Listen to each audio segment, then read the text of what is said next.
Bom dia a todos. Meu nome é Alexandre Furtado. Estou aqui junto com o Edson e com a Thaís para o seminário Reforma Tributária no Contexto Real das Empresas, Regulamento, Implementação e Controle. Um dia muito especial, dia esse que a gente vai contar um pouquinho mais sobre a nova regulamentação, mas também falar um pouco e bastante sobre implementação em cima dela e, que é a minha parte, um pouco sobre controle, PMO. Apresentando aqui o Edson e a Thaís, o Edson é doutor em Direito pela PUC São Paulo, professor da FGV Direito São Paulo, da Faculdade Bela Vista, da EPC Experts aqui, advogado, sócio da FF Law e contador, além de colunista do Valor Econômico. Thaís é advogada com mais de 20 anos de experiência em direito tributário, processo tributário e compliance, atuação estratégica, multidisciplinar e técnica, e professora em cursos de pós-graduação e educação executiva, além de ser sócia da FF Law. Eu, né, como acabei de falar, sou o Alexandre Furtado, sou professor da EPC Experts, professor da Fundação Getúlio Vargas, sócio da UHY e membro do Centro de Pesquisa e Análise em Contabilidade, do Centro de Pesquisa em Contabilidade e Análise de Dados do ArcADNA da Fundação Getúlio Vargas. Hoje o dia é um dia especial, dia esse em que a gente, afinal, a nossa agenda é falar de 3 temas principais aqui. O Edson vai começar falando sobre metodologia da preparação para a reforma tributária. Em seguida, a Thaís vai falar um pouco sobre compliance próprio da cadeia produtiva, e eu vou falar sobre o registro automatizado, PMO e controles internos para atendimento à reforma tributária. Para a gente não perder muito tempo, Edson, já começamos por você, então, falando um pouco sobre a reforma. Acho que vale a pena colocar um pouco também de toda a experiência que a gente está vivendo junto, né, Edson? Em relação a como atender e apoiar as empresas nesse sentido, mas eu acho que o mais importante é a gente focar realmente no que tange a regulamentação, que está todo mundo muito ansioso, né? Diante da regulamentação, o que que eu faço agora? E agora agora começou, né, Edson? E tem um ponto importante que a gente fala, né? A reforma tributária, ela tem pontos estratégicos que o Edson vai contar um pouquinho, mas ela tem muito, muito, muito de gerenciamento de projeto. A gente está falando de algo que agora, na transição, a gente vai ter um período com mais questões estratégicas estabelecidas, mas com muita questão de gerenciamento de projeto. E uma coisa que me chamou a atenção, Edson, e aí eu já passo para você, é que empresas muito, muito grandes têm uma estrutura muito, muito grande já para a reforma tributária, com muita gente. A gente visitou algumas, né, Edson? E está participando, enfim, do apoio de algumas. E essas, as maiores de todas, têm uma estrutura, né? Muito bem, uma estrutura e uma governança já ajustada há 2 anos, né, Edson? No entanto, quando a gente olha para todas as outras empresas, elas não vão conseguir ter a mesma estrutura e a mesma capacidade de colocar 100 pessoas, 200, 300 trabalhando dedicadamente para a reforma tributária. E por isso, e esse é um dos nossos pontos aqui, como compreender a regulamentação, Botar onde?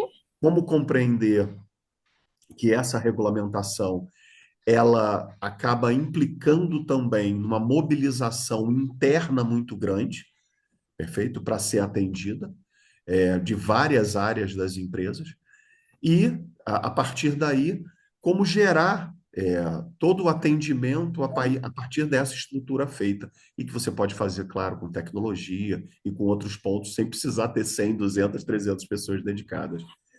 Edson, a bola está contigo. Muito bem, muito bom dia. Bom dia a todas, bom dia a todos.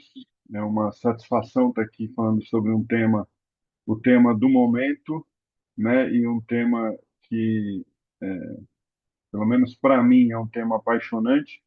E, como o Alexandre falou, a gente tem visitado várias empresas, conversado com várias pessoas, vários grupos. Ontem mesmo, na Associação Paulista de Estudos Tributários, na PET, a gente teve um colóquio de direito contábil e o tema foi da reforma. Então, é um tema Bom, extremamente atual, nós estamos no olho do furacão, mas tem sido bastante divertido, né? Alexandre, eu vou só pedir para descompartilhar a tela, por favor. E a ideia aqui, então, né, já estou vendo várias carinhas conhecidas, já estamos com mais de 120 pessoas para mostrar qual é a, a, o interesse, né?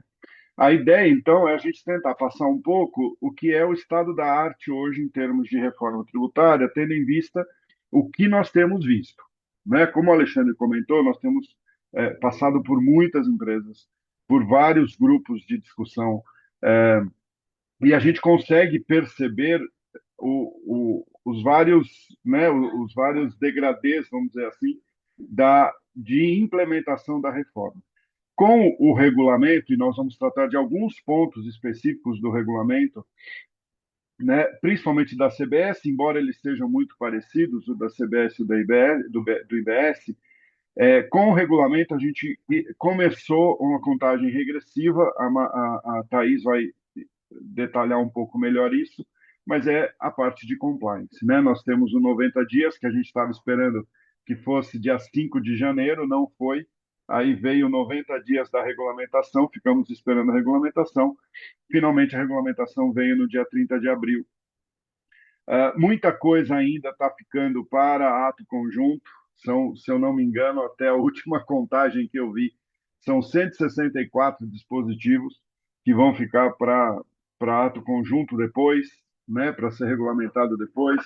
Então, assim, muito do que a gente tem no regulamento é ou confirmando o que tem na lei, ou trazendo detalhes da burocracia disso. Então, o que a gente vai colocar aqui é exatamente o que eu falei, né? É o estado da arte, o que a gente tem entendido. Qual é Eu lembro, Alexandre, isso o primeiro contato que eu tive lá atrás com o CPC, com essa parte mais burocrática da, da contabilidade, é porque eu tinha feito um estudo sobre, e aí eu usei o que se usa na Fórmula 1, para quem conhece Fórmula 1, a Fórmula 1, a pista dela é dividida em três setores. E os pilotos é medido o tempo em cada um desses setores. E aí eles apresentam o que é o tempo, o que seria o tempo ideal, o estado da arte naquela prova. Ele pega o melhor tempo de cada piloto em cada setor. Então, se todos eles, ou né, quem conseguisse cumprir aquele tempo, faria a melhor volta. E eu fiz isso na contabilidade quando veio o IFRS e agora nós estamos fazendo mais ou menos o mesmo procedimento para o que a gente tem visto de implementação da reforma tributária. Né? Então, a gente tem pego as melhores práticas e a gente montou, obviamente, com aquilo que a gente também entende ser o mais adequado, porque a gente também está fazendo implementação da reforma, então, obviamente, para nós é o mais adequado, embora sujeito, né, a toda a discussão e toda mudança de caminho, se for o caso. Então, a ideia é essa, né? Passar esse estado da arte. Como o Alexandre falou, eu começo, deixa eu compartilhar já aqui a apresentação. A gente tem uma apresentação, é sempre bom, né? Ter um roteiro a seguir. Eu dei o meu compartilhar aqui, está aqui, vamos lá. Ok, aqui, ó. Muito bem. Então, a gente tem. E por que na real, né? É exatamente no contexto real, porque é isso que eu falei. Nós estamos concentrando aqui exatamente o que a gente tem visto e o que a gente entende ser o mais adequado e o mais adequado por hora, o que a gente tem entendido e tem feito é usar os números reais da empresa. Tem lá a calculadora da Receita Federal e tudo mais, mas é sempre bom a gente usar exatamente os números reais da empresa. Eu queria, como ainda dentro da introdução, trazer, parece que foi combinado, né? Saiu essa semana, na segunda-feira, anteontem, saiu essa matéria no Valor Econômico, dizendo que a maioria das empresas espera aumento de carga com a reforma tributária. Esse é um ponto bastante importante para a gente destacar, embora haja discussão sobre isso, mas, teoricamente, na maior parte da tributação, a carga tenderia a ficar neutra. Por que que a carga tributária tende a ficar neutra? Por dois motivos. Primeiro, e isso a gente ainda não tem, esperamos até setembro, pelo menos, que isso a gente já tenha a alíquota. Mas a definição de alíquota, ela vai ser feita com base na carga global. Então, é assim, quanto se arrecadou de PIS, COFINS e IPI dentro de um determinado período, se eu não me engano é 22, 2022 a 2026, quanto se arrecadou, qual é a média, traz por inflação, quanto teria que ser arrecadado com o CBS. E a partir daí a gente tem a alíquota. Então, a gente, teoricamente, obviamente que eu estou falando do ponto de vista do que se programou, teoricamente a carga seria neutra nesse sentido. Quer dizer que vai ser neutra para as empresas? Não. Por quê? Porque nós estamos, algumas que pagam mais do que isso vão pagar menos, e algumas que pagam menos vão pagar mais, porque a gente vai ter aqui uma média. Então, tem setores, não só setores, o que a gente percebeu é que não adianta também uma visão setorial, a visão setorial ajuda, mas muitas empresas estão fugindo da média setorial, então é um trabalho, né? Como o Alexandre falou, é um projeto individual de empresa para saber exatamente o que vai acontecer. E assim, algumas empresas vão ganhar, algumas empresas vão perder. Mas isso também aí é o segundo ponto. Por que que a carga tributária tende a ser neutra? Tende a ser, não estou dizendo que será. Ok? Vamos deixar isso claro, porque senão depois vocês vão falar, o Edson disse que não ia aumentar nada. Não, não é disso que eu estou falando. Estou falando que tende. Por quê? Porque com o sistema de créditos e débitos, com a estrutura de IBS e CBS, que quem vai efetivamente arcar com o imposto é a última etapa da cadeia, seria apenas um pass-through de IBS e CBS pelas empresas. Não há impacto como despesa, não há impacto como receita, só em casos muito específicos. No geral, não há impacto no resultado. A gente vai falar sobre isso também à hora da contabilização, que é talvez a maior demanda hoje, seja a definição sobre contabilização, embora não seja talvez a mais urgente ou a mais importante, mas é a que está em muitas mesas, né?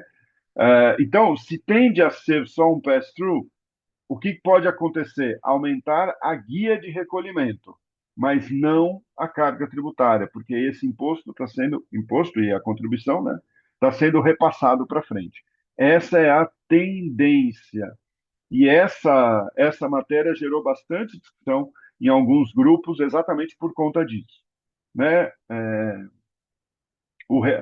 Claro, se aumentar o valor a ser recolhido, obviamente tem impacto em caixa. Isso a gente vai falar também, né? Mas em termos de encargo, né, de custo tributário, é, tende a ser neutro, tende a ser, né? Muito bem. E aí é interessante porque a gente vê a manchete, e aí é coisa de jornalismo, a gente não pode nem criticar, que eles também precisam vender o peixe deles. Mas quando a gente pega a pesquisa em si, aqui é a pesquisa, né? É o que a Deloitte fez. 57% a maior preocupação é a convivência com os dois sistemas, o que já era mais ou menos previsível, porque eu preciso ter uma equipe cuidando do que está acontecendo hoje e uma equipe, ou a mesma, do que da transição. Né? Então, aquela história de trocar o pneu com o carro andando é a mais absoluta verdade nesse caso.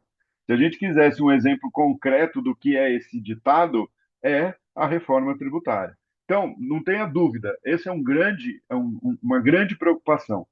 E aí depois a gente passa para uma outra, que nós vamos falar sobre isso também, discussão acerca do preço, ou seja, negociação com fornecedores e preço, negociação com clientes. Olha que interessante, né? Isso aqui é o preço que a gente, como é que eu vou tratar disso? E também não é surpreendente. Por quê? Porque nós estamos no momento ainda incerto, né? Por isso que a gente chamou até, de novo, num evento de reforma no contexto real.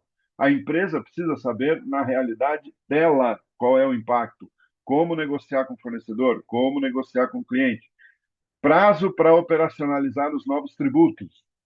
Esse aqui já está marcado, né? 1º de agosto, a gente já tem o que teria que ter sido dia 5 de janeiro, vai ser 1º de agosto.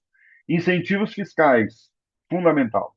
Empresas que têm estabelecimentos fora do seu mercado consumidor ou fora do seu, né, nicho de fornecedores, aqui é uma preocupação sem dúvida relevantíssima. Não vou falar de todos, eu paro aqui nesses custos não previstos.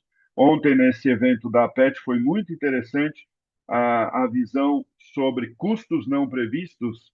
Eu, sinceramente, não tinha parado para pensar nisso, mas é o custo de manter duas equipes, é o custo de parametrizar o sistema, né, são coisas realmente que a gente precisa entrar no detalhe para conhecer.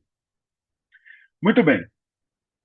Feita essa introdução, e essa introdução não estava na apresentação original, ela apareceu porque teve a pesquisa, né?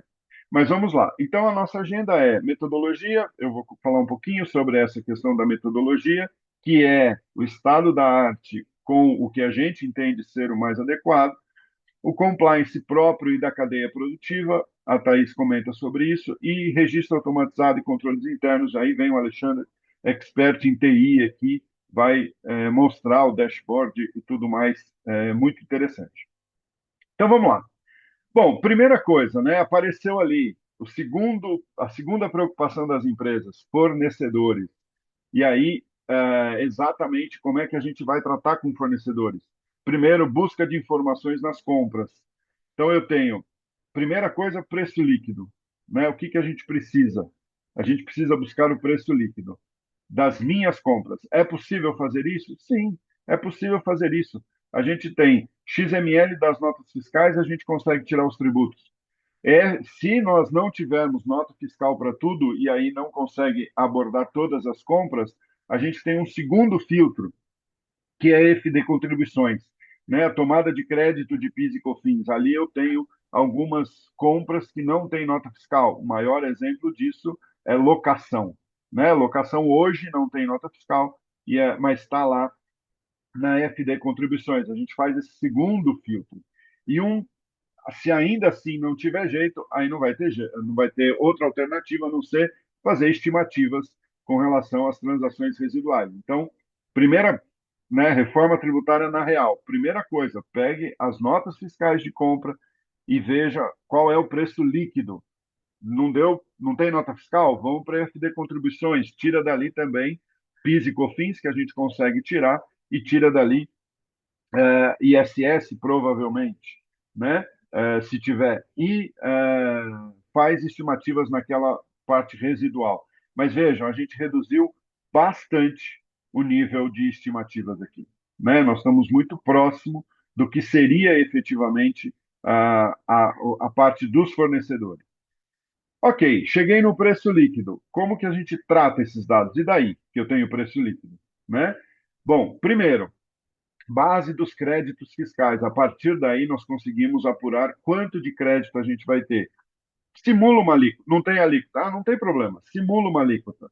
26,5 a 28 para IBS e CBS combinados, 8,8 para a CBS, que eu estou se falando. Saiu um estudo da Reut falando em 9,23, alguma coisa assim, ou 9,13.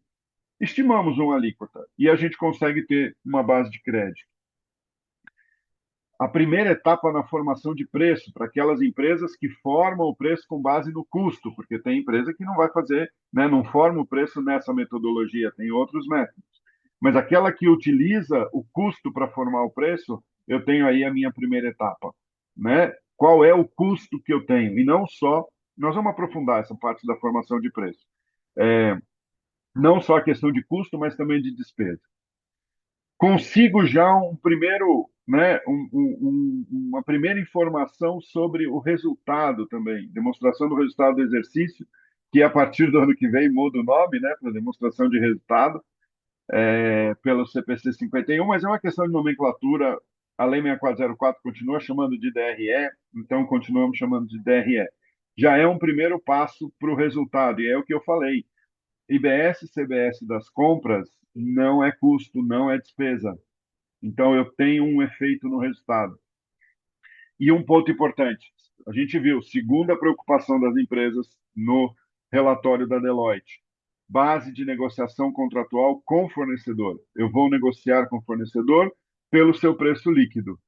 E aqui é preciso ter efetivamente, na real, saber qual é o impacto. E eu vou dar um exemplo, na verdade é o próximo aqui. Deixa eu já passar, porque a gente vai cumprindo aqui as etapas. A classificação de fornecedores. Quem está no lucro real, quem está no lucro presumido, quem é simples nacional. É possível isso? Sim. Pelo XML da nota, dependendo da tributação, a gente consegue. Dependendo de qual é o bem ou serviço que nós estamos comprando, a gente consegue classificar também, né? Ou se eu estou comprando de pessoa física, dependendo da situação, eu posso ter crédito presumido. Por que isso é importante? Porque o efeito é diferente de cada de cada uma dessas classes de fornecedor e, portanto, a negociação é diferente. Né? O exemplo do lucro presumido. A empresa no lucro presumido tributa 3,65 de PIS e COFINS. O preço líquido para ela é o preço da nota menos 3,65. Claro, calculado por dentro e tal, mas o que interessa aqui é o 3,65. Para quem está comprando, se tiver no lucro real, o crédito é 9,25. Portanto, o preço líquido para quem compra é a nota menos 9,25. Então, eu tenho já um primeiro momento de atrito aqui de fornecedor. Simples nem se diga, né? Hoje não tem crédito, vai passar a ter. É conveniente que o meu fornecedor do Simples migre para o regime geral, né? Isso tudo a gente precisa saber e tem que saber com valores reais. E a gente já viu empresas efetivamente fazendo isso, né? Usando 2024 principalmente, mas agora a gente já está chegando no prazo de entrega de ECD e ECF, já daria até para trabalhar eventualmente 2025. Vendas, né? Terceira preocupação das empresas, negociar com os clientes. E aí a venda é a mesma coisa, tem que saber preço líquido. Notas fiscais, aqui é mais fácil, né? São as minhas próprias notas fiscais ou recibos, se eu não emito nota fiscal, e aí eu tiro os tributos ali, tem o preço líquido, isso é mais fácil nas vendas, né? Porque é a minha própria operação. Bom, tratamento desses dados, mesma coisa. Aí, base dos débitos fiscais. Não tinha a base do crédito, não estimei uma alíquota. Nós aqui estamos estimando 28%. Então, eu pego minha base de crédito, estimo 28%, classifico qual é o bem ou qual é o serviço, porque eu posso ter um tratamento diferenciado, de novo, aluguel, tem desconto da alíquota, então eu tenho que fazer esse ajuste. Faço esse ajuste, eu tenho a minha base de créditos e calculo os meus créditos. Agora eu vou ter a minha base de débitos, calculo meus débitos também da mesma forma, fazendo os ajustes, NCM, qual é a atividade. O líquido disso é quanto eu vou recolher. Ou se eu vou ter saldo credor, e tendo saldo credor, já me preparar. A gente já viu empresas que vão ter saldo credor e não são empresas exportadoras. São empresas que têm uma compra regular e tem os seus fornecedores geram crédito regular e na saída eles têm uma saída com desconto de alíquota. Né? Então, isso acontece onde? Saúde, isso acontece na locação, como eu falei, isso acontece na área de eventos. Então, nós temos algumas atividades que vão ser saldo credor. Eu preciso saber disso, e já dá para eu ter uma ideia hoje. Claro que eu não vou saber absolutamente, porque eu preciso dos números do período, de 2027, efetivamente. Mas eu já tenho uma tendência, e aí eu já me preparo. Se eu tiver saldo credor, o que eu vou precisar fazer para pedir a restituição disso? Né? Dependendo do seu nível de conformidade, é 30, 60 ou 180 dias para restituir. E é sem correção. Sem correção. A correção é a partir do pedido. Então, eu preciso atentar para isso. É impacto em fluxo de caixa. Então, se eu já souber, eu já tenho uma base de como começar a trabalhar isso. Formação de preço, aqui nós estamos falando da terceira etapa. Pulei a segunda, obviamente, porque daqui não dá para saber. Vou voltar nela. Aqui, a primeira etapa é meu custo, para quem forma preço assim. A terceira etapa é a última, né? É pôr os tributos sobre o meu preço. Então, qual é o total da minha nota fiscal e qual é o valor do meu bem ou do meu produto que eu estou negociando com o meu cliente.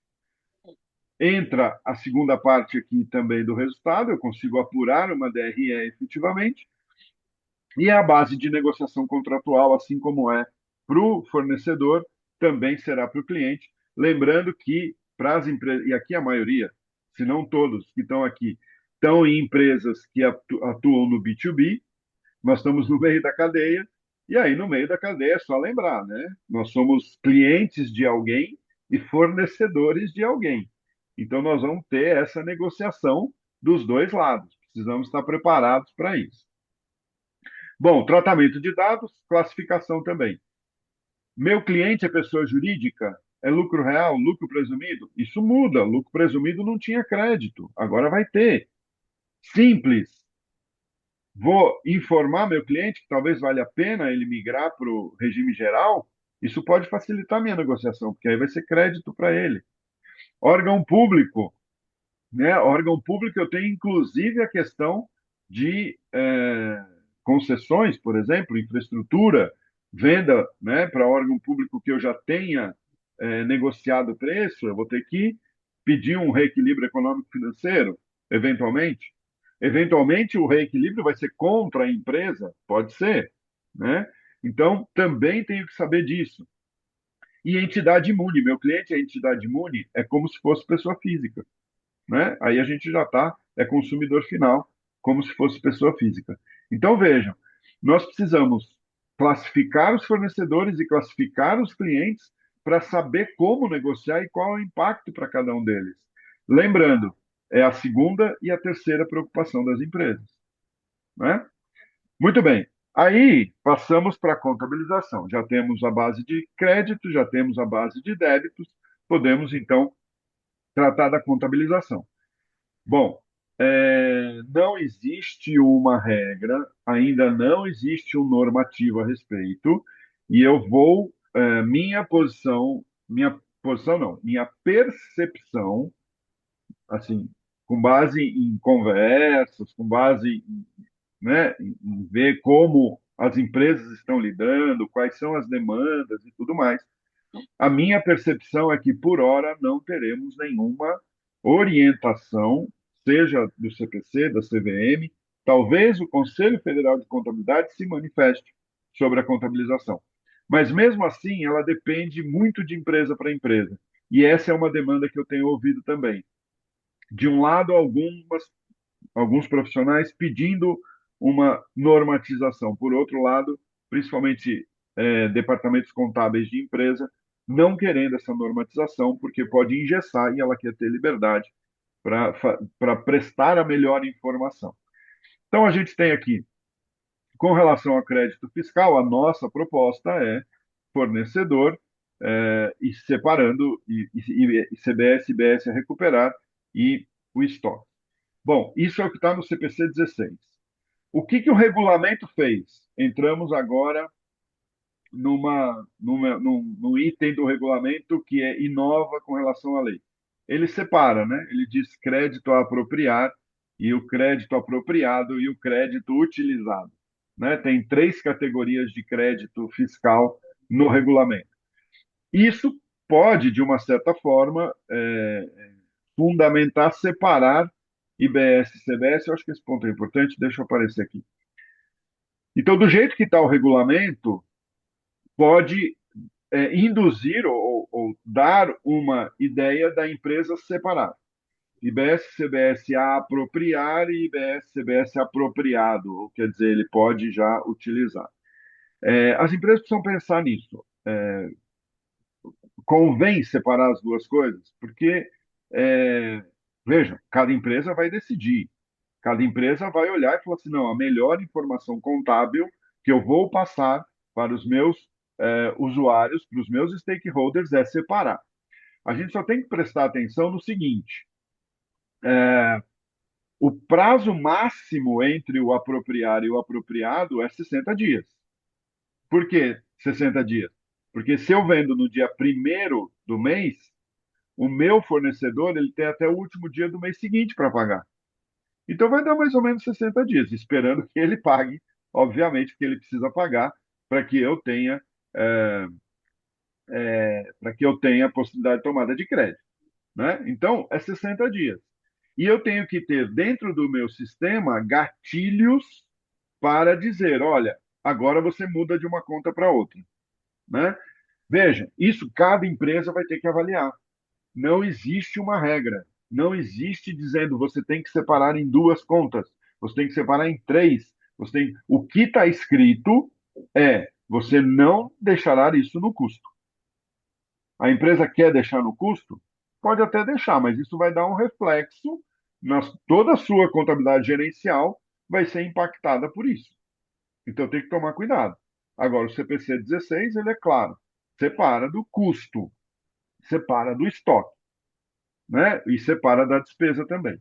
Então, esse ponto é um ponto bastante relevante, que o regulamento, o que ele fez foi isso, né? Foi separar os créditos, mas também não caberia ao regulamento dizer como é que vai ser a contabilização.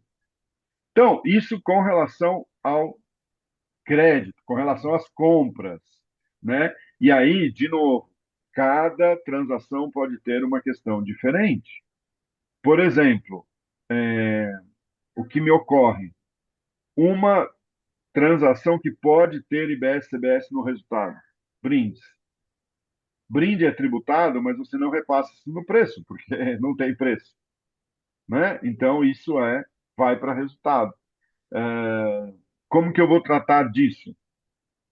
Né? É assim mesmo? Qual é o meu? Quais são as atividades que eu desenvolvo? Tem empresas que têm várias atividades, né? Não é simplesmente uma venda de mercadoria ou simplesmente uma prestação de serviço. Às vezes são combinados.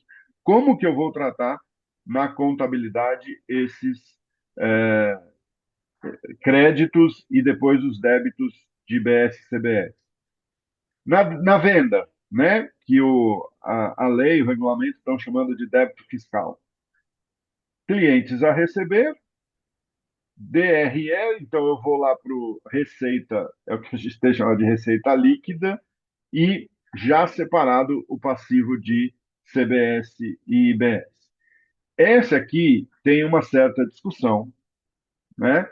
Por quê? Porque há medidas, especialmente da Receita Federal, de recompor a receita bruta do jeito que era, né? Principalmente para o lucro presumido. Então, assim, não, ok. Pelo CPC 47 hoje e pelo 51, que está em vigor a partir do ano que vem, é receita sem tributo. É o que vai entrar no caixa da empresa. Por isso que tem até uma discussão sobre a conta clientes. Porque se eu tiver split payment, vamos falar já já sobre isso, no caso de split payment, a empresa não vai receber aquele valor todo no caixa, não vai sair clientes contra caixa. Vai entrar no caixa já líquido do tributo. Então, tem gente também que está discutindo como contabilizar a conta clientes ali. Mas o ponto que eu queria chamar a atenção é o de receita. Pelo CPC 47 e pelo CPC 51, é o que hoje a gente conhece por receita líquida.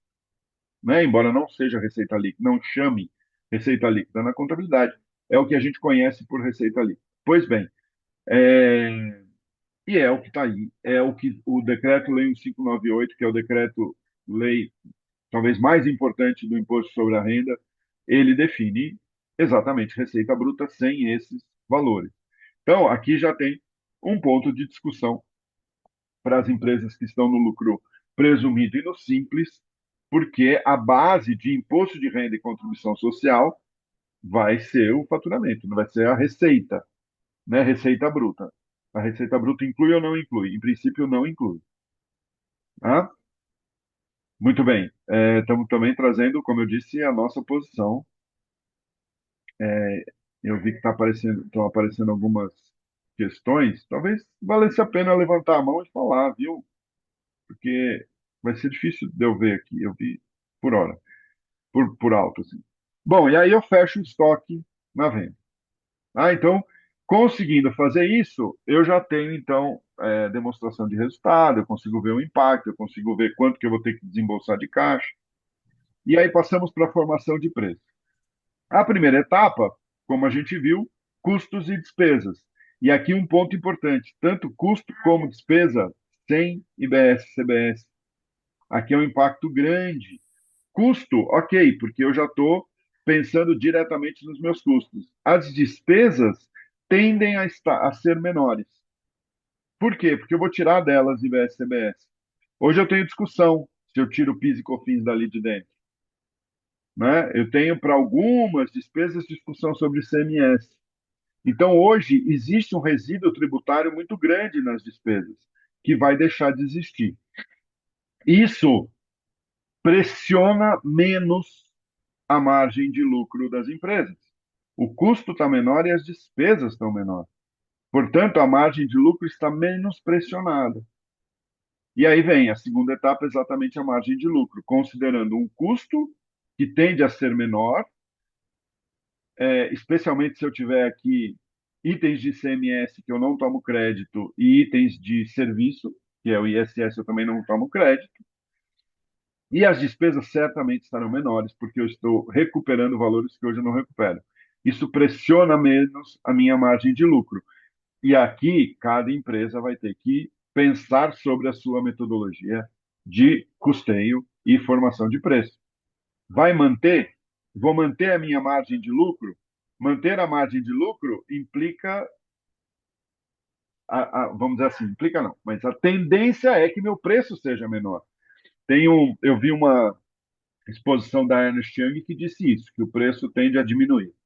Por quê? Porque se eu tenho custos e despesas menores, isso pressiona a minha margem. Se eu quero manter a margem, ou se eu decido manter a margem e consigo, né, por conta do meu cliente, meu preço tende a ser menor. Tende a ser menor. O preço que vai ser custo do meu cliente, não a nota fiscal. Porque aí eu chego na terceira etapa.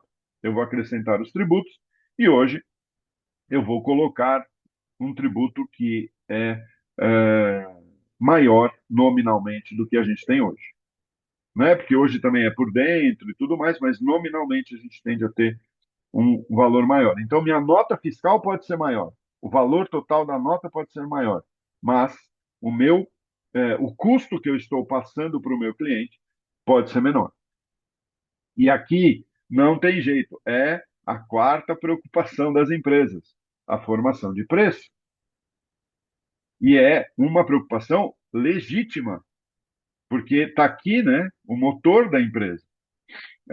Qual é a formação? Eu consigo repassar? Não consigo? Vou aproveitar a reforma para tentar renegociar meu preço que está defasado?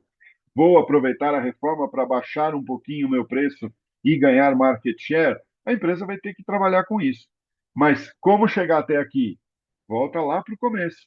Eu já tenho, olhando para os números de 2024, eventualmente de 2025, já é possível fazer essa simulação e já fazer, bom, como seria a minha formação de preço em 2024, considerando esses números reais e considerando que a reforma já estaria em vigor.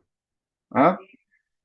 E aqui, já também atualizando, a partir do ano que vem a gente tem o IFRS 18, aí fala, não, mas eu vou publicar só em 2028. Sim, mas o primeiro trimestre de 27 já vai ter que ter. Empresas que têm o exercício encerrado a partir de 1º de janeiro de 27 já vai ter que aplicar o IFRS 18, CPC 51, né? Por que eu trago aqui? Porque hoje a nossa demonstração de resultado ela não consegue apurar efetivamente o que tem de crédito, principalmente em despesa, mesmo em custo.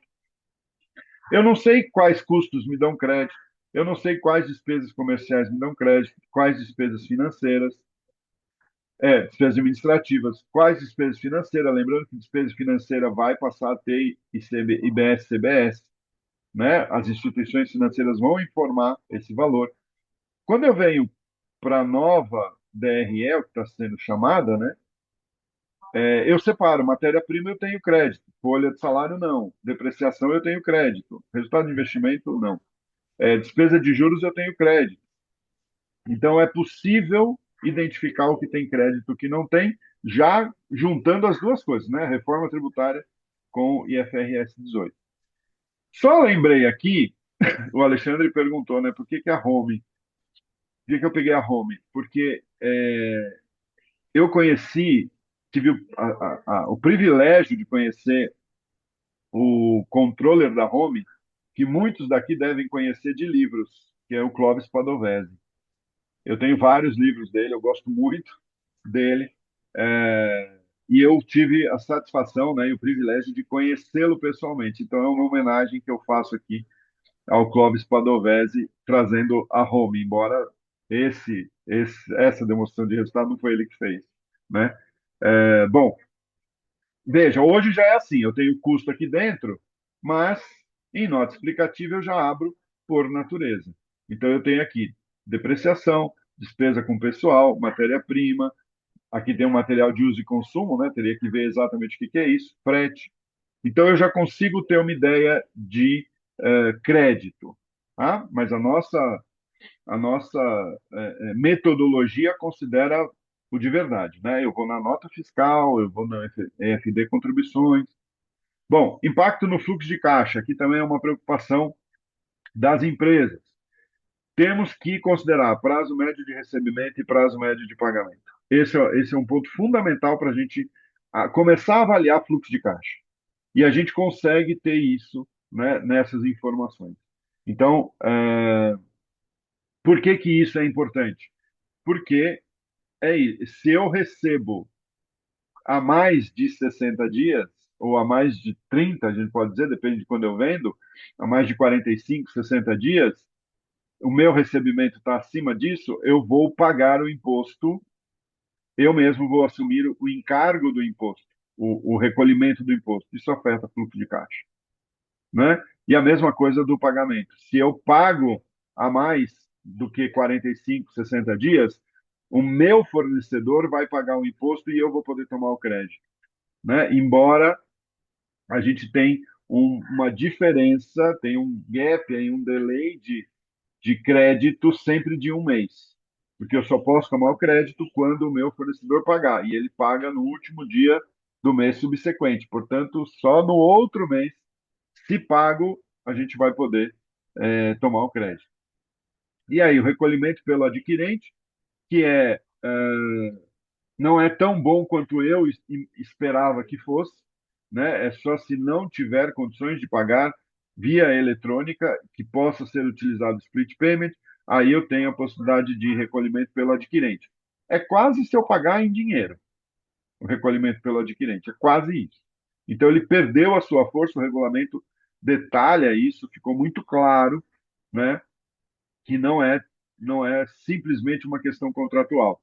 E a gente tem o split payment, saiu uma notícia também essa semana que deve começar em 27, pelo menos de uma maneira facultativa, né? Optativa para as empresas. E aí eu preciso entender se meu cliente que optar pelo split payment, como é que faz e se eu devo ou não optar pelo split payment com relação aos meus fornecedores. Então, também ter a base de dados é muito importante para isso tudo.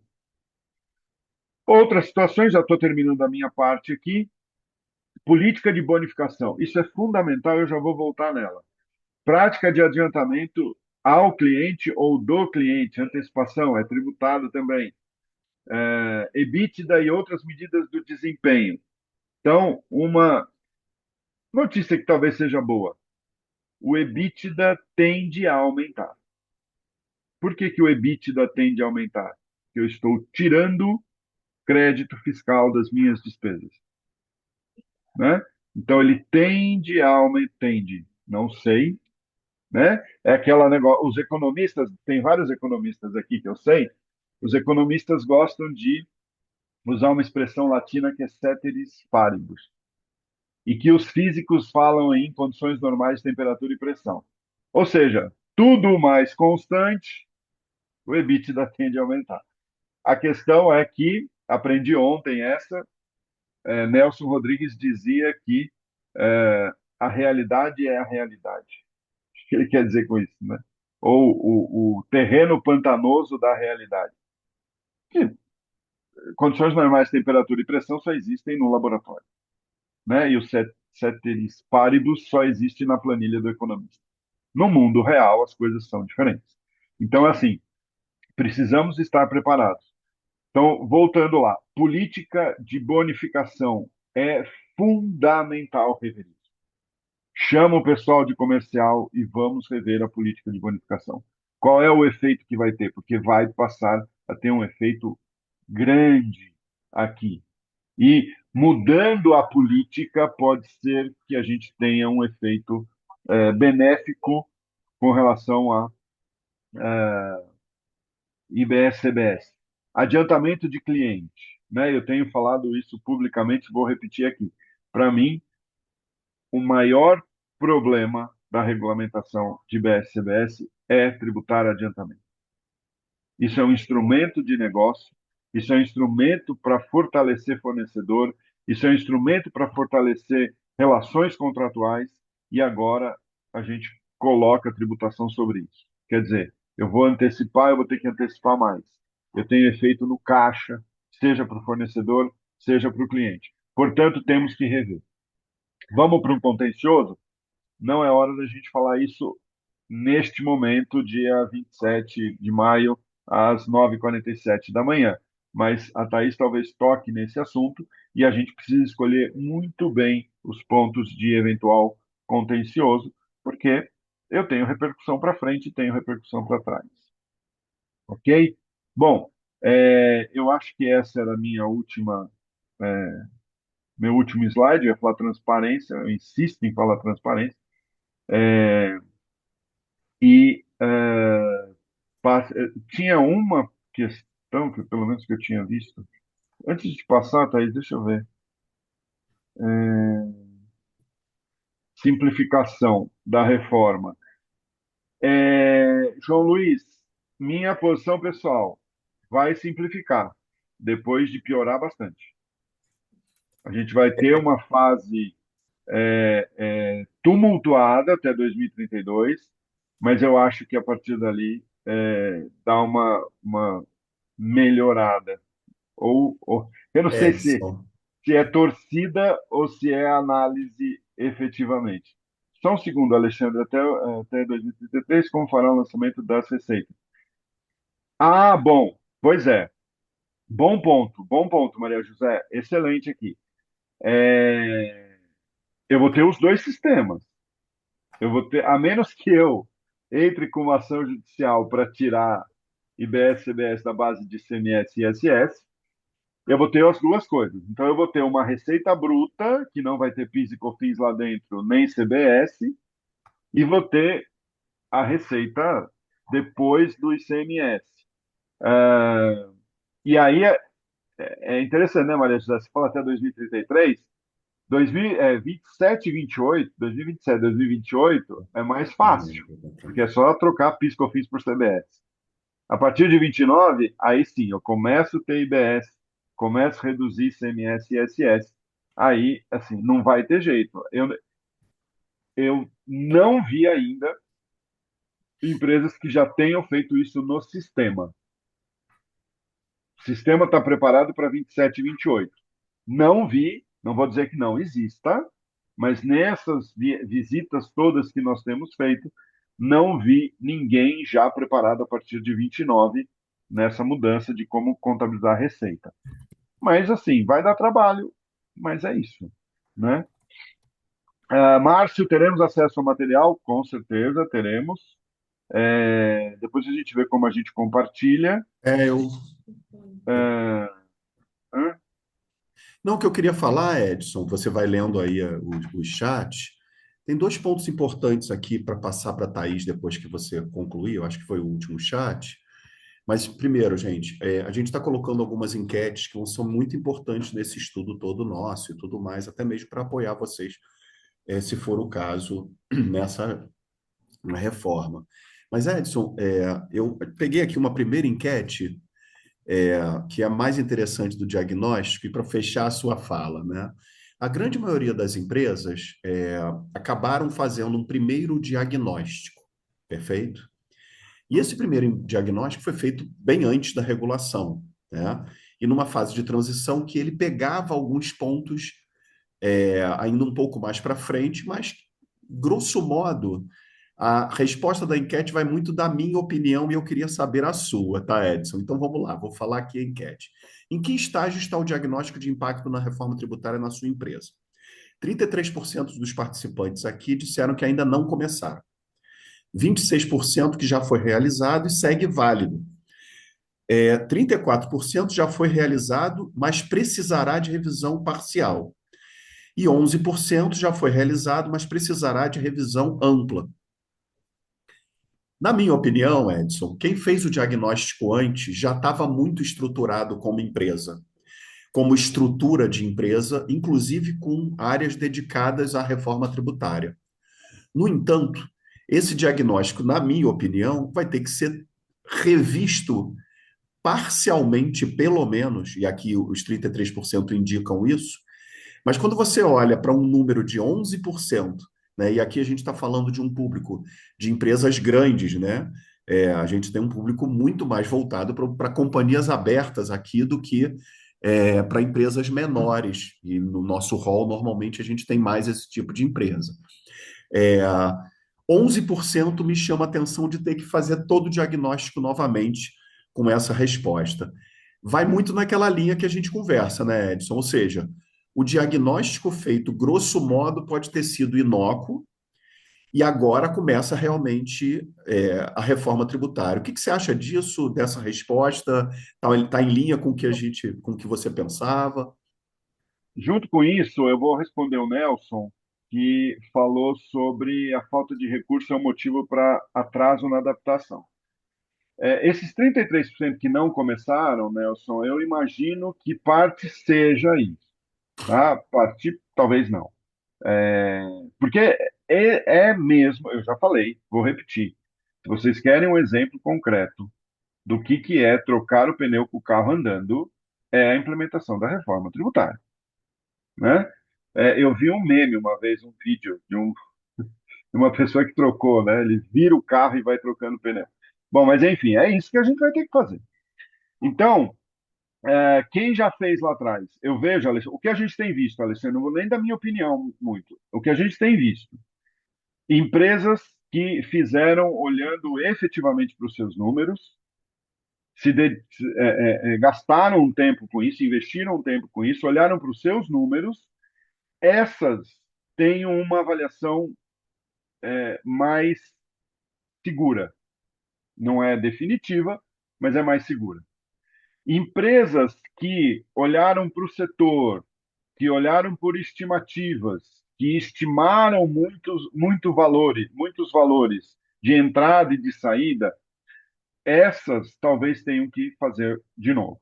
E aí, olhando para o. Não fazer de novo, mas complementar, olhando para o seu caso concreto. Por isso que, para nós, o estado da arte é olhar os seus próprios números, a sua própria realidade. Porque empresas do mesmo setor, foi o que eu falei, empresas do mesmo setor, dependendo do tamanho, uma pode ter muito fornecedor no Simples e a outra menos. Se eu for fazer uma análise setorial, já não vai dar certo, né? Então, por isso que a gente está vendo 34 acha que vai ter que complementar e 11 acha que vai ter que fazer partir do zero, né? Então, assim, veja, é porque foi mal feito? Não, não é porque foi mal feito. Não é isso. É que a coisa foi evoluindo. E o que nós percebemos, e é por isso que é isso que a gente propõe e recomenda que seja feito, é olhar os seus próprios números.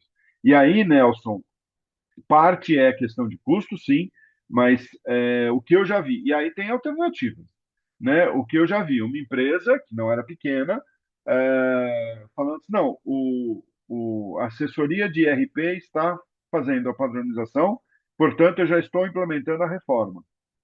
Bom, ok, você está implementando a reforma no que diz respeito a emitir a nota. Agora, qual o seu nível de crédito? Qual o seu nível de débito? O que você tem? Qual a sua. Você vai manter sua metodologia de formação de preço? Vai alterar? Vai pensar nisso? Né? Então, assim, Mas dá para fazer com coisas menores. E aí não precisa ter uma Big Four para tocar esse projeto. Isso a gente tem visto também, empresas menores que estão muito eficientes e estão tocando, né? Então, assim, mas de qualquer maneira, não deve adiar, né? Agora a gente, ó, olha que interessante, né, Alexandre? Eu vou lembrar, o Fernando Bagnoli está aqui, ele já escutou eu falar disso também, o Alten Felder também já ouviu eu falar disso. Quando saiu a reforma, eu falei, nós vamos passar por três eleições gerais e três eleições de prefeito. A gente já tem o segundo nas pesquisas dizendo que vai rever a reforma tributária. E aí, Nelson, olha que interessante, qual é um dos argumentos do empresariado, né, do setor privado? Mas as empresas já mudaram o sistema, já se adaptaram, já investiram. Como assim você vai mudar? O que eu faço com toda a parametrização do RP que eu fiz, né?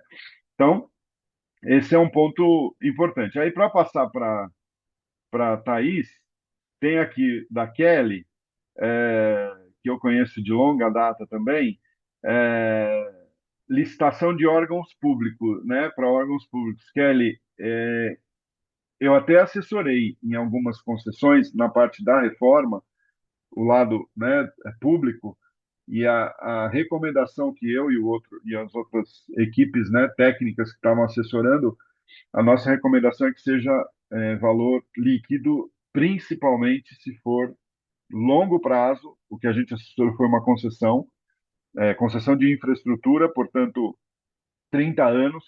Então, que tenha no edital alguma coisa falando sobre a reforma, ainda que seja como será o reequilíbrio depois, como é que vão ser os critérios, porque é importante. A gente está há 6 meses de mudar a tributação sobre o consumo, e tributação sobre o consumo é risco normalmente do poder concedente, né? Ou de quem está comprando, né? Pela lei, só o imposto de renda não entraria ali.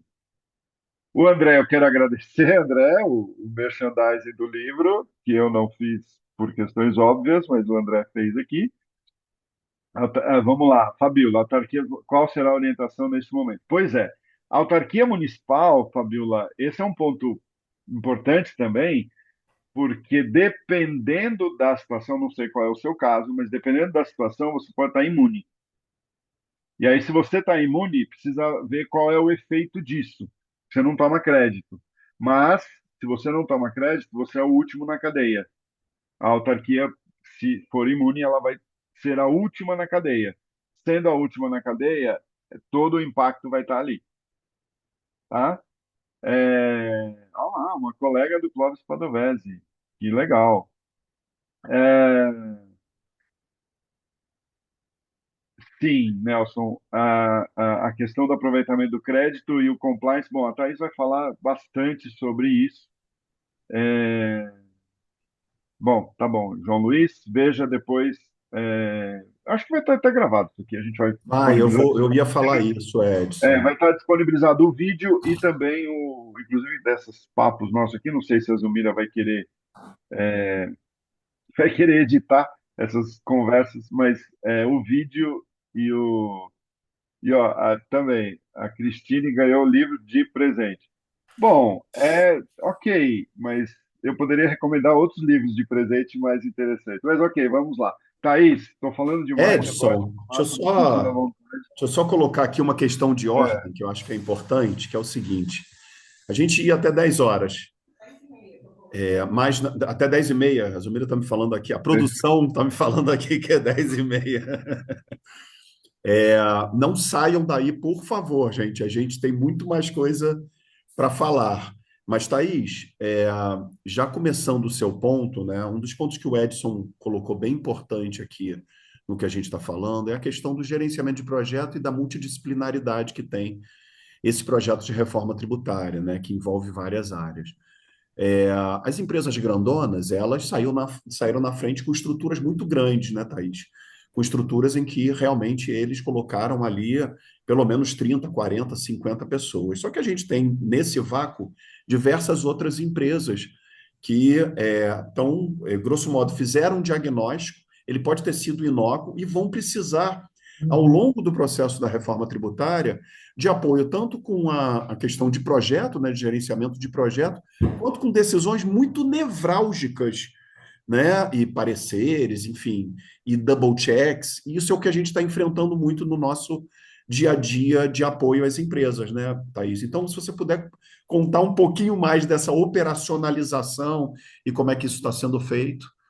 Não, certamente. Bom, bom dia a todos e todas. Eu achei muito interessante, porque acho que o Edson conseguiu dar um overview, né, Alexandre? E a ideia agora é a gente colocar exatamente o que você colocou na prática, né?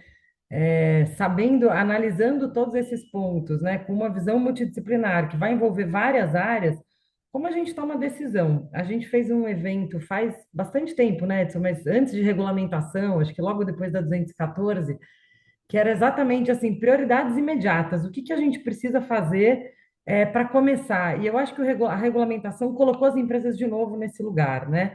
Aquelas que já estavam andando, o que que elas precisam voltar e fazer, dada a nova regulamentação, e quem não começou, o que é importante fazer agora. Eu vou também compartilhar aqui a apresentação, vocês me falam se vocês estão vendo? Acho que aqui vai.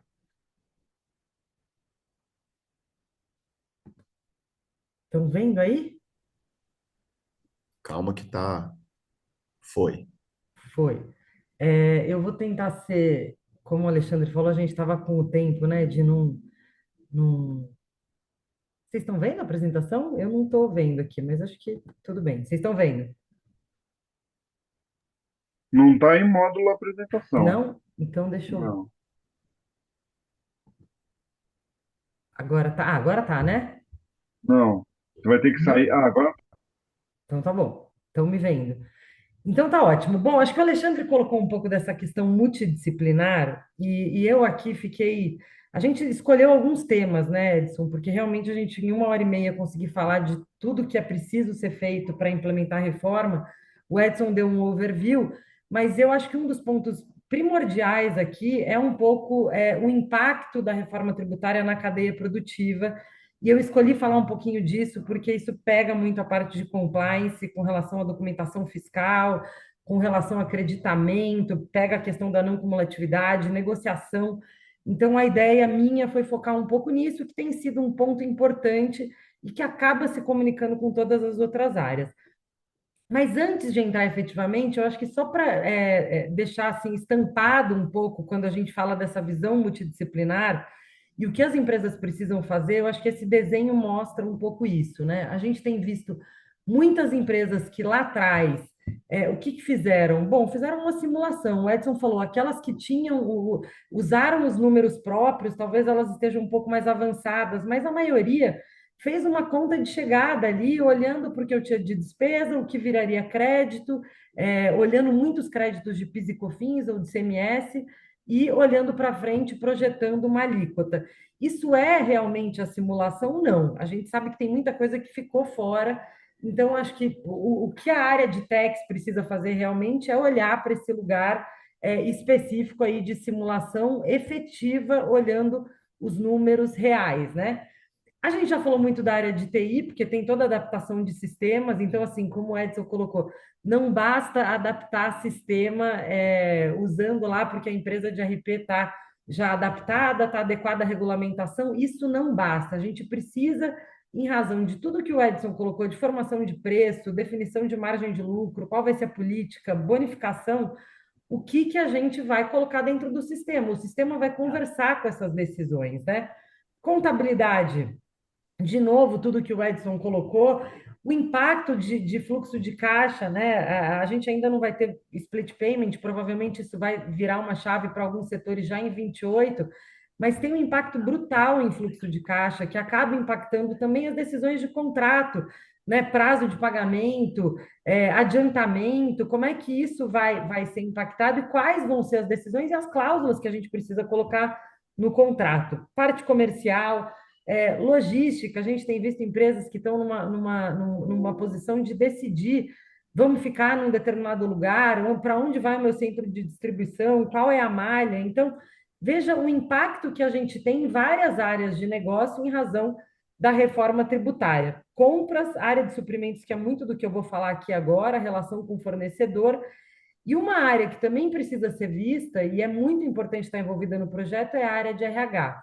A gente tem uma questão relacionada a acreditamento e tributação efetivamente para eventuais benefícios que são considerados como despesas, né, relacionadas a uso e consumo pessoal, que, como, por exemplo, o plano de saúde, que é um ponto que a gente já viu que é um caso que muito provavelmente vai virar judicialização. A gente vai ter uma discussão relacionada à possibilidade de creditamento de plano de saúde, que é um custo relevante para as empresas também.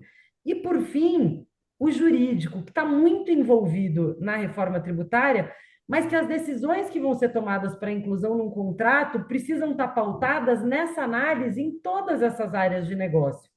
E a gente tem visto, às vezes, que a discussão fica muito com tax, muito com jurídico e pouco em todas essas áreas meio aqui, que são áreas de negócio muito relevantes e que são fundamentais para a tomada de decisão na reforma tributária. Entrando já na questão do compliance, que eu acho que é um ponto que eu queria tratar aqui com vocês, a questão de documentação fiscal hoje é muito relevante. A gente já tem toda a regulamentação, alguns setores ainda não têm nota fiscal própria, como, por exemplo, locação, venda de imóveis, mas a gente já tem muitas notas técnicas que precisam estar adequadas, tanto na parte de TI, quanto também nas relações comerciais e na contratação.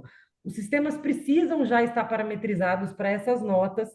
E um ponto muito importante que a gente tem visto ontem mesmo na Fiesp, né? Estava Barreirinha, todo o pessoal da Receita falando um pouco sobre isso. Quem já teve a oportunidade de ver como vai funcionar a apuração assistida, a nota fiscal, e a regulamentação trouxe isso para a gente também, ela vai ser fundamental para essa operação de apuração assistida, que a gente não vai depender mais de declarações como a gente tinha antes de declaração de PIS e COFINS, né?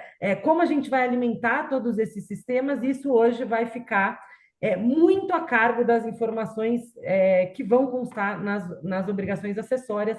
Daí a importância dessa adequação e dessa adequação imediata, porque a chave precisa rodar e a gente já sabe que a nota fiscal e toda essa informação, obrigação acessória já está valendo. O compliance na cadeia produtiva, ele também é muito importante, a gente vai vincular isso na relação com os nossos fornecedores, por quê? Porque é a nota fiscal do meu fornecedor que vai constar dentro do sistema. E a partir daí, o que a gente tem? Bom, é negociação de preço, tudo que a gente comentou antes com o Edson, a mesma lição de casa que nós vamos ter formando preço, definindo margem de lucro, o fornecedor também está fazendo. Então, a hora de negociar é agora, e a gente sabendo dessas informações, como a gente vai sentar para negociar com o meu fornecedor. E mais do que isso, a exigência de compliance documental, compliance de obrigação acessória e de documentação fiscal. Um dos pontos primordiais da não cumulatividade plena são dois requisitos: recolhimento efetivo pelo meu fornecedor para que eu possa tomar crédito e documentação regular. Portanto, qualquer situação que não houver documentação fiscal emitida não vai me dar direito ao crédito. Então, isso é extremamente relevante. O Edson já colocou muito a questão de entender quem é o meu fornecedor, né? O impacto no crédito vai depender do regime de tributação que esse meu fornecedor tem. Então, por isso que a gente já começa a ver muitas empresas, a gente tem sentido isso, inclusive como fornecedores, enviando formulários, né? Qual é o teu tipo de tributação? Está no simples, está no lucro presumido, no lucro real? Tem a pretensão de migrar para o sistema? Vai ser mantido o simples nacional? Tudo isso é muito relevante para essa preparação, inclusive para a escolha de fornecedor. Quem é o fornecedor que eu vou manter na minha carteira? A gente tem visto muito isso, uma mudança nas políticas de due diligence, né, de relação com o terceiro, que isso é muito comum já dentro dos programas de compliance, mas essa visão tributária entrando também no radar. Então, o momento para olhar tudo isso é agora. E aí a gente entra no ponto principal, que é o contrato com os fornecedores. A gente que está no jurídico tem vivido muito isso, né? Mas qual é a cláusula? O que eu preciso colocar? Muita cláusula genérica, né? que o impacto financeiro eventualmente provocado pela reforma tributária vai ser recomposto, né? O ônus vai ser de quem efetivamente tem que arcar com aquela carga. Isso basta para esse tipo de relação dentro do contexto da reforma tributária? A gente já viu que não. O Edson colocou muito isso na fala dele, a questão das cláusulas de pagamento, adiantamento, como o fluxo de caixa vai impactar a forma de pagamento ou, eventualmente, o meu adiantamento. Tudo isso precisa estar avaliado para que a cláusula, para que o contrato converse com essa realidade. Uma outra cláusula muito importante que vai ser fundamental a partir de 28 é a questão do recolhimento dos tributos. A gente já viu isso, né? Que a reforma permite que o tributo possa ser recolhido pelo próprio adquirente, exatamente para que haja certeza do recolhimento e que eu possa me creditar daqueles valores. Operações muito grandes, cujo creditamento vai ter um impacto muito importante no custo, talvez eu possa optar por um recolhimento feito pelo próprio adquirente, mas isso precisa estar no contrato, sob pena de ter uma apropriação indevida daquele valor também no contrato. Se vai haver opção pelo split payment, isso também precisa constar no contrato. Quem vai ser responsável por esse recolhimento tributário?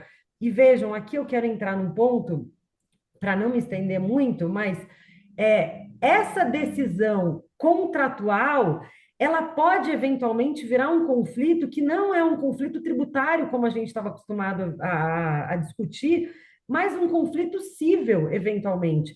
Por que esse valor foi retido, mas não estava constando? Por que o recolhimento tributário foi feito integralmente, sendo que isso não estava previsto no contrato?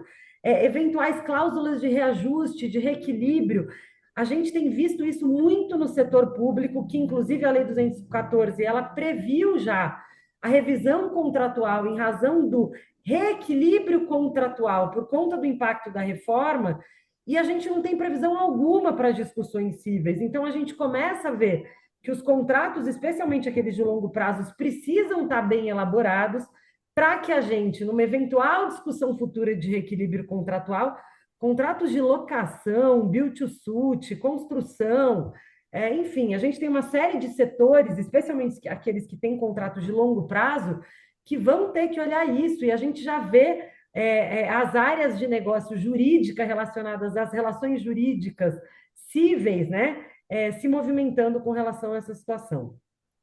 A gente já falei um pouquinho também aqui da apropriação do crédito, mas um outro caso que é muito relevante também, qual é a previsão para o caso de inadimplência? A inadimplência do meu fornecedor vai significar um custo para quem adquire o produto, para quem adquire aquele serviço. Como é que isso vai estar previsto dentro dos contratos? Né? A gente vai ter uma cláusula perante a Receita Federal, o comitê gestor, é insignificante. Se ele não recolheu, eu não vou poder me creditar. Mas como eu faço um efeito, né, de poder buscar isso perante o meu fornecedor? Eu tenho que ter uma cláusula que justifique isso, ou seja, eu vou reaver o impacto financeiro daquele custo relativo ao não recolhimento do tributo que não virou crédito, como isso tudo vai estar previsto contratualmente, né? Por fim, eu acho que muito já foi dito, a questão de negociação de preço. A gente vive esse momento onde a negociação com fornecedores tem sido muito relevante. A gente já viveu isso no momento de crédito de PIS e COFINS lá atrás, quando se percebeu que o creditamento de PIS e COFINS acabava impactando o preço também, mas agora, diferente de créditos que sejam única e exclusivamente relacionados a produtos utilizados, né, usualmente ou que fazem parte do produto efetivamente, agora a gente tem um creditamento amplo e, portanto, existe um impacto, como o Edson colocou, no custo, né? Existe um impacto no produto, no preço do produto efetivamente. Meu fornecedor sabe disso e meu cliente sabe disso. E agora vai se começar a discutir e negociar preço efetivamente, né? Que é exatamente a discussão de preço versus custos. Então, é preciso parar para discutir isso. Eu tenho visto muitas empresas dizendo, não, eu vou repassar. Então, o cálculo está sendo feito quase como simulado ali, aplicando uma alíquota de 28, supondo um crédito, olhando o que a gente tinha de crédito de PIS e COFINS e dizendo, vou repassar. Mas o mercado vai aceitar esse repasse? Temos visto que não, porque da mesma forma que as empresas estão se preparando isso para definir seu preço, o fornecedor e o cliente também têm se preparado para esse tipo de discussão. Eu queria entrar já um pouquinho na questão das cláusulas, que eu acho que já falei um pouco de reequilíbrio aqui também, quando pensa no preço efetivo e como isso pode repercutir, mas nos contratos de longo prazo, o que tem sido pautado nas discussões é qual era o pacto original que eu tinha com o meu cliente. E pensando na reforma, como eu posso voltar para aquele padrão neutro sem o impacto da reforma tributária? E quando se olha a regulamentação do 214, olhando para os contratos administrativos, ela traz essas questões relacionadas ao pacto original, a tirar o custo de crédito, a tirar o impacto da alíquota, da não cumulatividade plena. Portanto, a gente tem ali algumas margens que estão na 214, que servem para contratos administrativos e que vão poder ser aplicados também para equilibrar a relação dentro dos contratos privados. Um outro ponto que eu acho que é primordial, que é uma cláusula que a gente tem colocado simplesmente o impacto da reforma tributária, mas é preciso estar determinado no contrato qual é o impacto de crédito e de obrigação acessória. Hoje, a não cumulatividade é condicionada ao recolhimento e à emissão de documentação fiscal. Portanto, isso precisa estar expressamente determinado no contrato, sob pena de, numa eventual disputa de um litígio cível, eu não poder exigir aquilo, porque isso não constava expressamente dentro do contrato.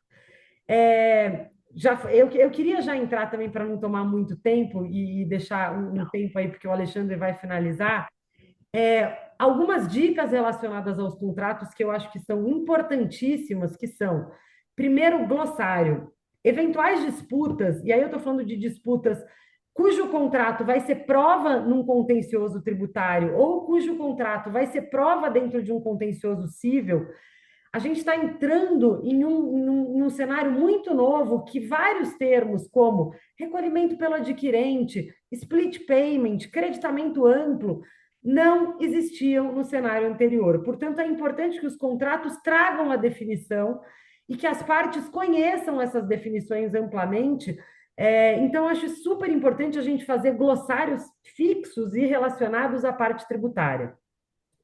Além disso, todo esse cenário, a gente viu isso, como o Edson colocou, vai impactar a lucratividade, pode eventualmente impactar a remuneração de sócio, pode impactar distribuição de dividendo para sócios e pode eventualmente impactar tudo que a gente já viu de reforma relacionada à renda. Veja a extensão que a gente tem.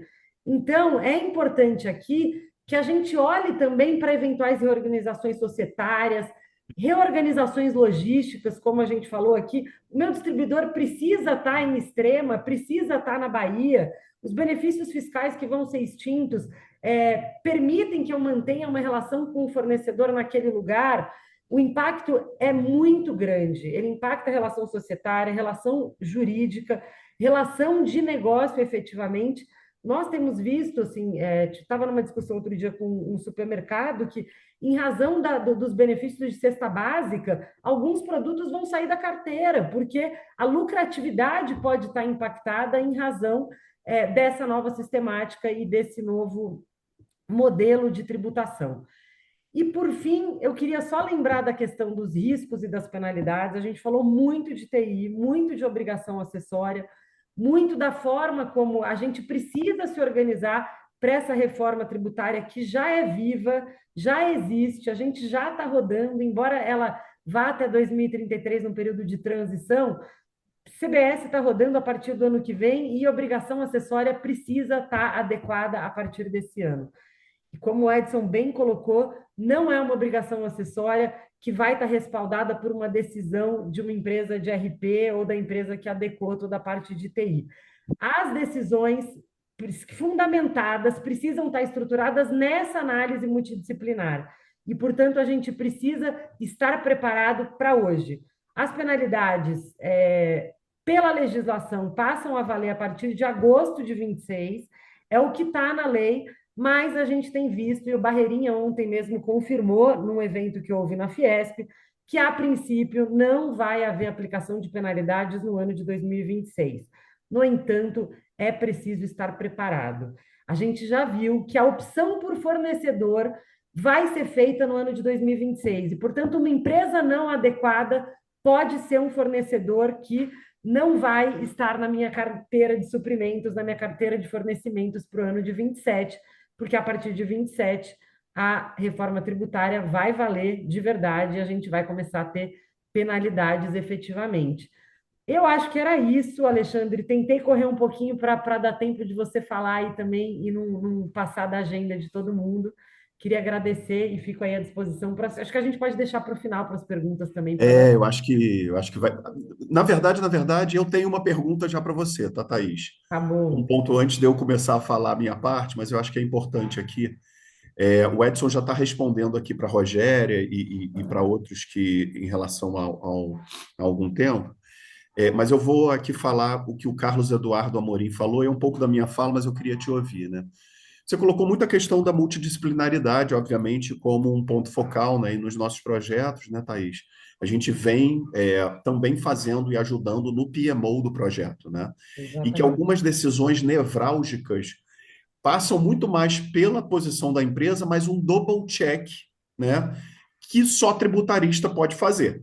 Na Exatamente. verdade, que tem mais condições de decisão. E o que eu percebo, né, Thaís, é que as empresas, ela, do ponto de vista de apoio e a reforma até 2033, né, elas vão ter, né, das consultorias muito mais impactos diagnósticos e outros itens, e dos tributaristas, né, e as áreas afim, né, outras questões de formação de preço, double check de determinadas questões nevrálgicas. Como é que você enxerga isso para as empresas? Como é que você enxerga do ponto de vista assim, tá bom, num projeto que vai até 2033, quanto que você precisa de um tributarista, quanto que você precisa de uma consultoria e quanto que você faz dentro da empresa? O Alexandre, sabe que acho que a gente tem sentido isso muito na prática, né, Edson? Assim, aquela visão do tributarista que vai falar sobre alíquota, que vai falar sobre obrigação acessória, não vai funcionar. Até porque esse era o primeiro ponto. A gente tem uma calculadora da Receita Federal hoje que minimamente faz o cálculo ali. Não é sobre isso, assim. E quando a gente fala da função do tributarista, mas é o tributarista que está muito ligado às áreas de negócio, porque a decisão, no final das contas, é uma decisão de preço, de market share, como o Edson colocou. Qual vai ser o preço que eu preciso colocar aqui em razão das análises que foram feitas? Qual é o fornecedor que eu vou manter aqui na carteira? Ah, mas é um fornecedor que está no Simples, mas é o único que eu tenho naquela região. Bom, talvez eu tenha que absorver aquele custo do fornecedor que está no Simples, mas em razão do negócio eu preciso mantê-lo. Então, assim, não é uma decisão isolada. E mais do que isso, para falar de uma questão muito específica, acho que o Edson pode falar um pouco disso. A gente tem acompanhado alguns projetos e as dúvidas e as questões específicas, as relações jurídicas são muito complexas, os contratos são complexos, os produtos e os negócios são complexos, e a gente não consegue, num primeiro olhar, entender qual é o impacto da reforma. As dúvidas, inclusive com relação ao sistema, vêm surgindo conforme a gente tem adaptado, conforme se molda o contrato. Então, não é um projeto que se decide a partir de uma visão de foto, né? A gente tem sentido que tem sido um filme e que nós temos nos surpreendido, né, Edson, com tantos desafios e complexidades que, obviamente, a legislação, o legislador, os formuladores da reforma não viram, e nós mesmos, tributaristas, temos aprendido muito com isso, assim. Então, é um acompanhamento de longo prazo, efetivamente. Acho que o olhar de longo prazo precisa existir, porque a reforma vai até 33, e esse trabalho também é um trabalho de longo prazo.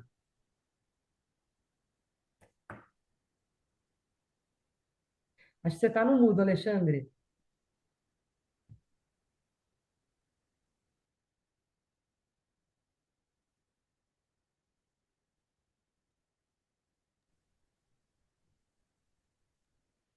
Alexandre, está no mudo. Agora eu é que estava no Ah, mudo, né? pronto. Você queria falar algo, Thaís? Desculpa. Não, eu estava dizendo que você estava no mudo mesmo. Ah, perfeito, perfeito. Thaís, a minha parte é a parte mais curta, tá, pessoal? Eu rapidamente vou passar para vocês, mas eu acho que é uma das partes mais relevantes no projeto. Sempre quando a gente entra para apoiar alguma empresa, o que a gente faz é olhar para a empresa e falar assim: vocês não estão entendendo. 60 a 80% da transição é PMO, é gerenciamento de projeto, é documentação muito estruturada para os anos vindouros. Toda a base de transição tem que estar muito bem estruturada, com dois pontos principais. Um, documentação. Dois, PMO muito forte. E aí eu vou incluir o três aqui. Revisões muito fortes. O que a gente vem percebendo nos projetos que a gente está participando, né? Empresas muito grandes já têm uma estrutura de TI que atende. Se você tem uma empresa média, pequena ou mesmo grande, que está começando agora a reforma ou que já fez o diagnóstico, vale para qualquer uma. Você tem que ter um dashboard muito, muito ajustado para o projeto que você está começando. Esse dashboard faz com que você tenha, na verdade, essa multidisciplinaridade que a Thaís colocou e as decisões todas que o Edson colocou, seja de contabilização, seja de diagnóstico, seja de formação de preço, seja de mobilização de áreas comerciais, cadeia de suprimentos, que na verdade, facilitem o trânsito da comunicação, o trânsito da comunicação entre as áreas ao longo da empresa. Vocês estão vendo aqui um dashboard, é um dashboard de projetos de reforma tributária, tá?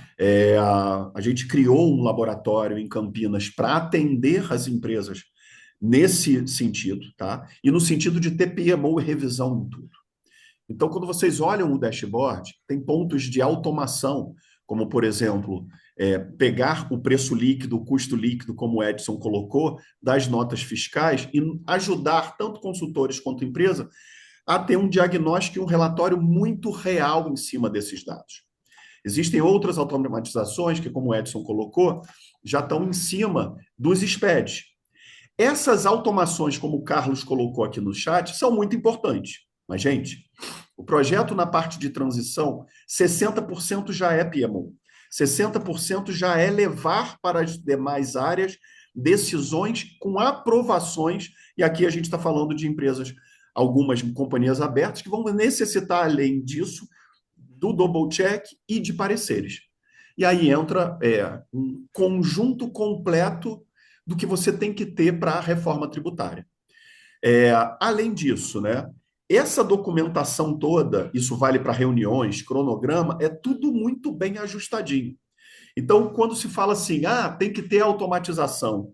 Automatização, gente, é o ponto mais fácil da tecnologia para a gente fazer.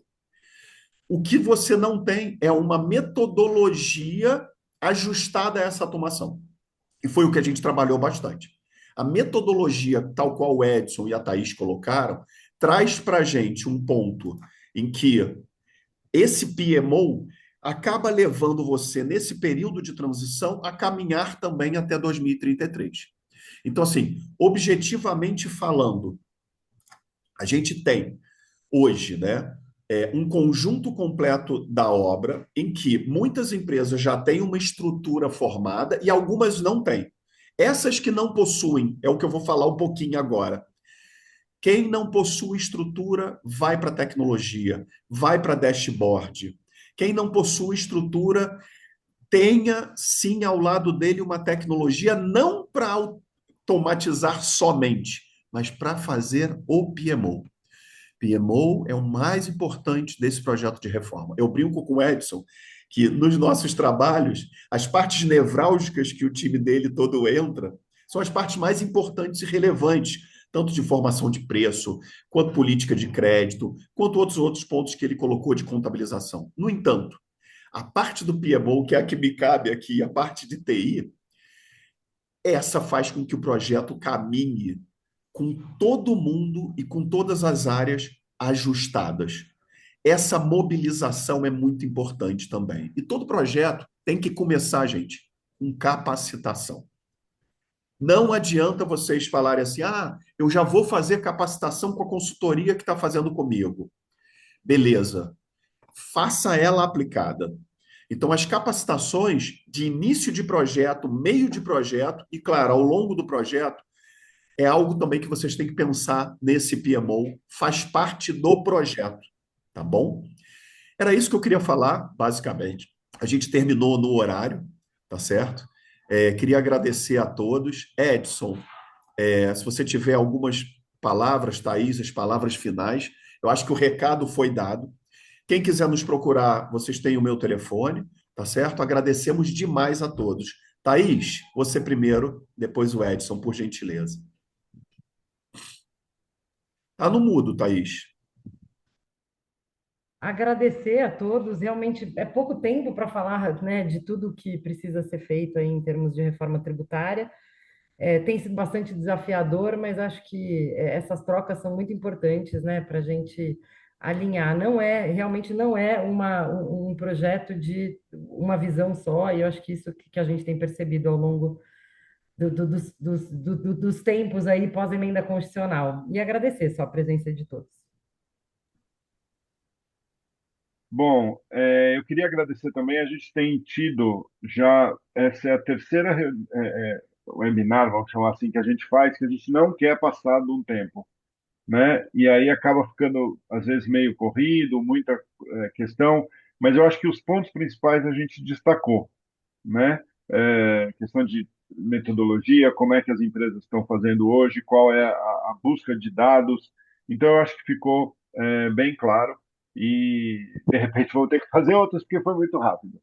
Mas vamos lá. Agradeço a todas, a todos e nos vemos.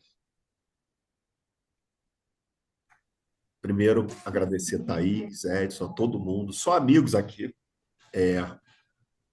Esse é o primeiro webinar da transição, a gente já fez antes, mas em junho teremos outro, perfeito? E contamos com vocês novamente. Um abraço.